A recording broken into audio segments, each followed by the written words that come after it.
the topic is renal transplant.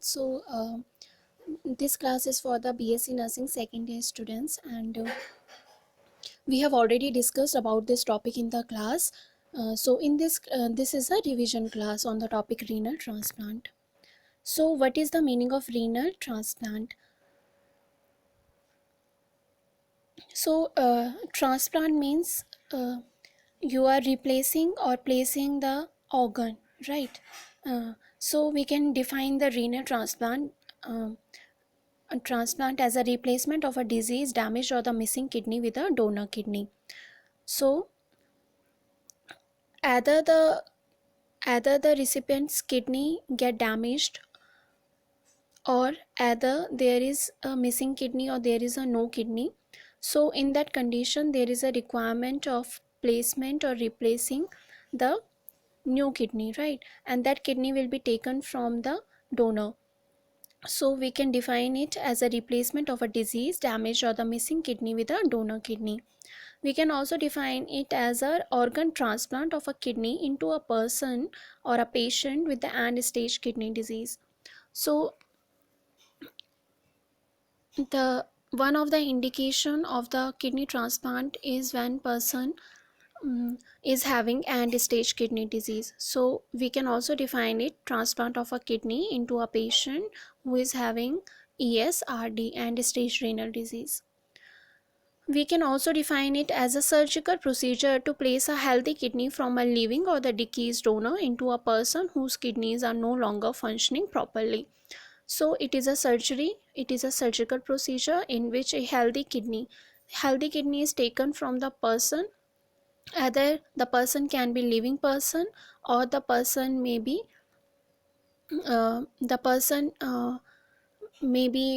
deceased. So and this placement of healthy kidney is done into the person whose kidneys are no longer functioning properly. So the definitions are self-explanatory. So basically we can define the kidney transplant means placement of a donor kidney into a patient who is having end stage renal disease. So what is the indication? The first indication is end stage renal disease, in which glomerular filtration rate is 15 ml per minute per 1.73 meter square, means less than 15 ml per minute 1.73 meter square. This is the indication for the renal transplant, in which your kidneys are no longer able to functioning properly with the GFR is less than 15 ml per minute 1.73 meter square. Now, what are the causes of end stage renal disease? It include many causes, including diabetes, chronic uncontrolled hypertension, chronic glomerulonephritis, and polycystic kidney disease. Diabetes is the most common cause of the ESRD, and is one of the reason for the kidney transplant. Now, in which condition you can't do the kidney transplant? So what are the contraindications of the kidney transplant? First is significant cardiovascular disease. Second is incurable terminal infectious disease. As you all know, after the kidney transplant, the person must be on the immunosuppressants during the whole lifetime. These immunosuppressants will helpful to prevent the rejection of the organ, right? So in that cases, if you are giving the immunosuppressant, the person's immunity will be lowered. And if already the person is having any infectious disease which is incurable, which is terminal, so in that cases the patient's condition will be deteriorating more. So that's why we can't do the surgical procedure if the person is having incurable terminal infectious disease. Then cancer, then mental illness or the substance abuse issues, because the person will not be able to tolerate the post procedure care, because the person must be living with the immunosuppressants, and the person of mental illness substance abuse issues will not be able to understand. Then what are the sources of kidney? The donor kidney can be obtained from two sources. First is living donor, second is deceased donor. Living donor means the person is living, right? The person is live, the person is not dead. So it can be related and the unrelated living donor. In the related living donor, the person will be related with the family members, right? Any family member will be considered as the related living donor. For example, wife, husband, mother, father, brother, sister. But in the unrelated, it will be like friends, colleagues. Now, deceased donor. In the deceased donor, we can obtain the kidney of the persons whose brain is dead, because their only brain is dead, but their body circulatory system is normal. So in that conditions we can obtain. Then second, donation after the cardiac death occurs. For example, the person has taken a pledge to donate the organs, and the person either get normal death, or the person uh, because of road traffic accident died. So in those cases, the organ of these person, the kidney can be obtained. So that will be considered as a deceased donor, in which there will be brain dead donors or donation after the cardiac death occurs. Now, what is the average lifetime for a kidney from a deceased donor and the living donor, right? So, if the person has taken kidney from the deceased donor, the lifetime for a kidney will be 10 years. And if it is taken from a living donor, the lifetime for a kidney will be 15 years. So, it will be more for the living donor and it will be less for the deceased donor. Now if the transplant fails, right, the transplant fails, the kidneys and the transplanted kidneys are no longer functioning properly. So what can we do? We can also go for the second transplant, or for some interval of time we can put the person on the dialysis. Now what should be done before the transplant? Okay, so this is a very long process and it is called evaluation process, and it takes many days. Okay, so what is included in this evaluation process? First, a thorough physical examination is done. Generally in the hospitals we have transplant coordinators. The nurses acts as a transplant coordinators, so they will help in the whole process of this kidney transplant, pre-transplant, during the transplant, and post-transplant. They will be coordinating with the other members of the team, and so that the whole procedure get smoother now, and it occurs effectively.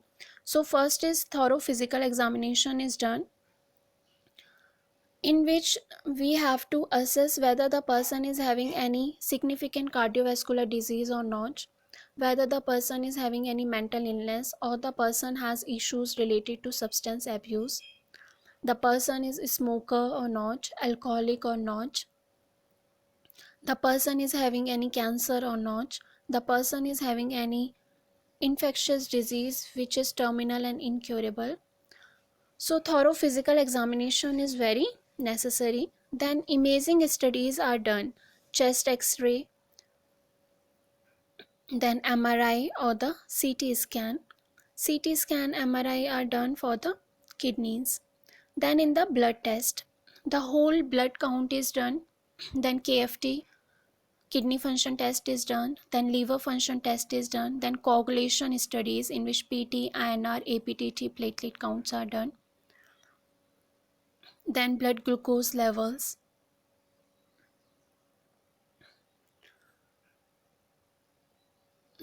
So all these blood tests are done in order to assess they are within the range which are suitable for performing the procedure. Then psychological evaluation, which is very necessary, because the person must be able to take care of himself or herself after the transplant. So we will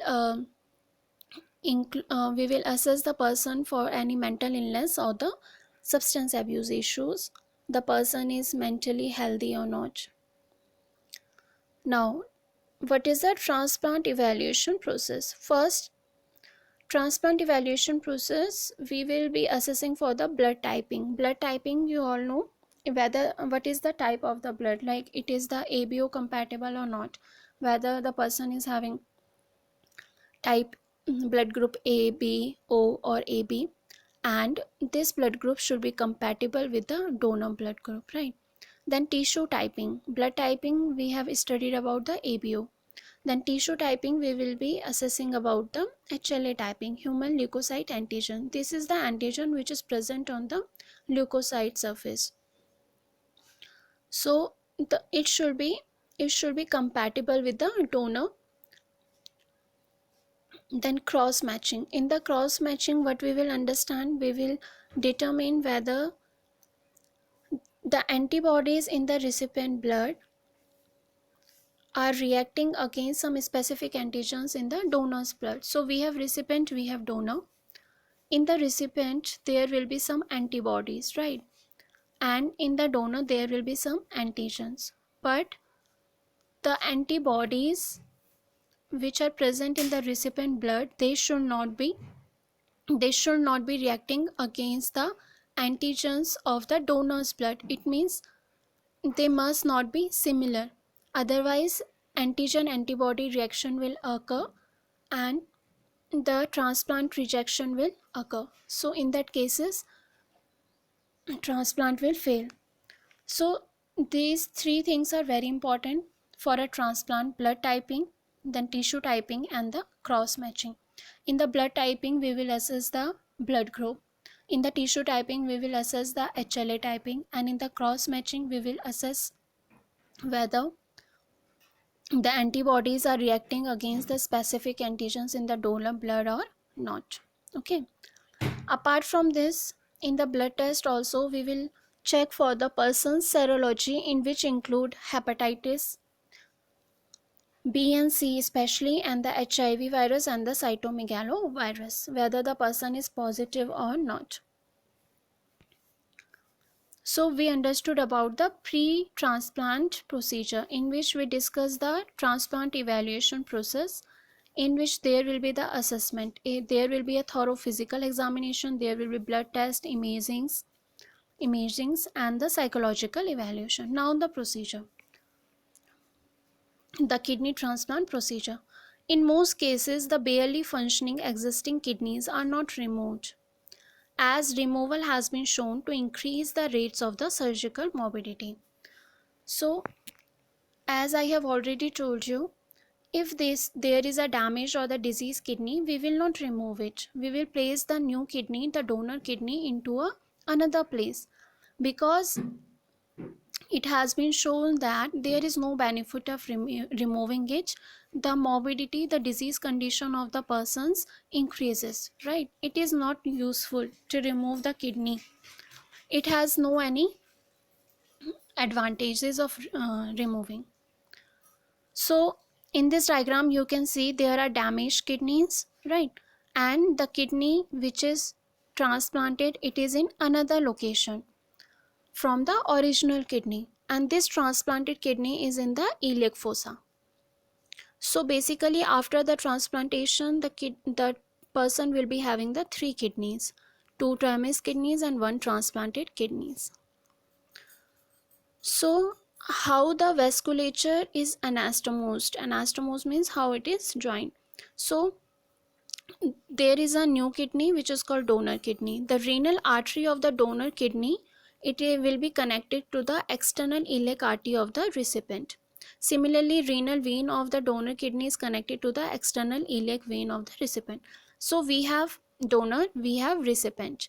The donor kidney, renal artery and renal vein will be connected to the recipient external iliac artery and external iliac vein subsequently, right? Then the donor kidney's ureter will be anastomosed with the recipient bladder. So there will be renal artery, there is a renal vein. In this diagram you can see the kidney which is shown, it is a donor kidney. It has one renal artery and 1 renal vein, and there is the ureter also in this diagram. The donor kidney has a renal artery, renal vein and the ureter. And this renal artery, it is connected to the right iliac artery of the recipient.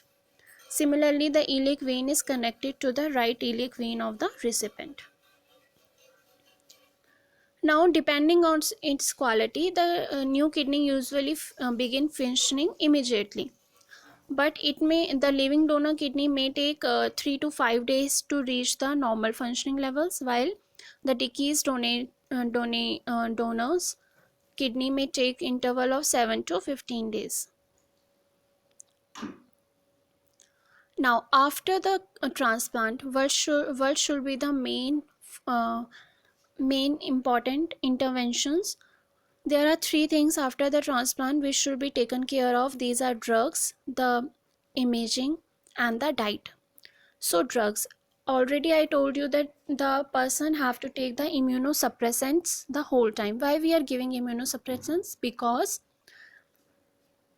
the immunosuppressants will decrease the immunity of the recipient. When the immunity will be decreased, it will be helpful to prevent the rejection of the transplanted organ. So it include anti-inflammatory medicines which include prednisone, then anti-proliferative medicine which include mycophenolate mofetil, then cytokine inhibitors which include cyclosporin and the tacrolimus. The main important thing is cyclosporin and tacrolimus levels are checked because they may cause the nephrotoxicity. So there is a therapeutic level of these drugs. In the blood, cyclosporin and the tacrolimus has the therapeutic levels and they should be checked. And why it is important to check their blood levels? Because blood drug levels, because they may cause the nephrotoxicity. They will further cause the damage to the kidneys. So their level should be maintained within the therapeutic level. Now, imaging. What should be done in the imaging? First, imaging is done to assess for the any physiologic changes that accompany the transplant rejection. If the transplant gets rejected from the body, right? So we can assess for the changes. We will assess the anastomosed transplanted artery, vein, and ureter so that they are normal. So in the imaging, we will consider for the CT and the MRI scan. Diet. In the diet, the person should avoid taking the grapefruit juice, pomegranate, and green tea products. Why? Because they will increase the levels of the cyclosporin and the tacrolimus drugs. That's why. Because the person is taking, if the person is taking the prescribed cyclosporin and the tacrolimus drugs, but he is also taking the grapefruit juice, so the cyclosporin and the tacrolimus levels will be increased, and now they are increased, the person will be having overdose and it will cause a nephrotoxicity. So it will further damage the kidney and the transplanted organ may get rejected. Now, complication. This is very important. After the transplant, what are the complications that may occur? In the post-operative period, there may be bleeding, there may be infection, there may be thrombosis, and there may be urinary complications including anuria or oliguria or hematuria. Now, second one is transplant rejection can occur. It can be hyperacute, acute, or the chronic. Now, in the hyperacute transplant rejection, the rejection occurs within minutes or the hours. In the acute transplant rejection, it occurs within days or the weeks. In the chronic transplant rejection, it occurs within months or the years. Now, this must be known what are the signs and symptoms of transplant rejection, and we should also educate the recipient also, the family members of the recipient also for these signs and symptoms. First is fatigue, then fever, then flu-like symptoms like chills, ache, headache, dizziness, nausea, and the vomiting. Anuria or decreased urine output, generalized edema, sudden weight gain which is greater than 2 to 4 pounds within a 24-hour period, then pain or tenderness at the site of the transplantation. These are the most important signs and symptoms of transplant rejection, and the person must look for these signs and symptoms whether they are having or not. If they occur, the person should immediately report to the hospital. Then infection and sepsis may also occur because of immunosuppressant drugs. Then recurrence of the original cause of the kidney failure may occur. So for example, if the person was having polycystic kidney disease and it was the reason for the end stage renal disease, which because of which the person underwent the kidney transplant, so this reason may reoccur and it may also cause the kidney failure again. Now, what is the role of a nurse? We have already discussed what is the definition of the renal transplant, why it is done, but in which condition we can perform the procedure, in which conditions we can't perform the procedure. Then we discuss what is done before the transplant, what is done during the transplant, and what is done after the transplant. Now we will be discussing what is the role of a nurse in kidney transplant. Before the transplants, assess the condition of the patient, in which there must be history taking, then physical examination and evaluation of the laboratory findings.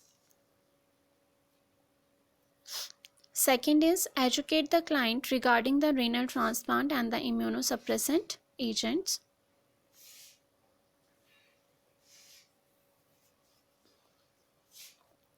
The immunosuppressants, when they should be taken and what dose should be taken and what diet should be avoided, we have to educate the client regarding this. After the transplant, assess for the complications, teach and educate the patient and family members also to look for these signs and symptoms. Educate about the importance of adherence to the treatment. The person must take immunosuppressant drugs as advised. They should not skip any medicines, because this will encourage the chances of transplant rejection. Then encourage for the regular checkup, follow-up must be done. Then educate about the diet, in which the person needs to avoid the grapefruit juice, pomegranate and the green tea products. So basically, role of a nurse starts from the before transplantation. She will assess the documents of the person, what is the indication of the person. She will assess the psychological evaluation of the person, do the thorough physical examination, evaluate the laboratory findings. Then she will educate the person also what is the need for the kidney transplant and and that he must be on immunosuppressants the whole lifetime. He must be taking these medications, right? Then during the procedure, she will assist the doctor in the kidney transplantation procedure. And after the transplant, she have to assess for the complications. She have to regularly check for the blood pressure, then intake output, then signs and symptoms of the kidney transplant, then educate the person about the medications, when to take, what to take, at what time should be taken, with food it should be taken, which food should be avoided. Then she have to encourage the client for the regular follow-up. So this is the role of the nurse in the kidney transplantation. Thank you so much.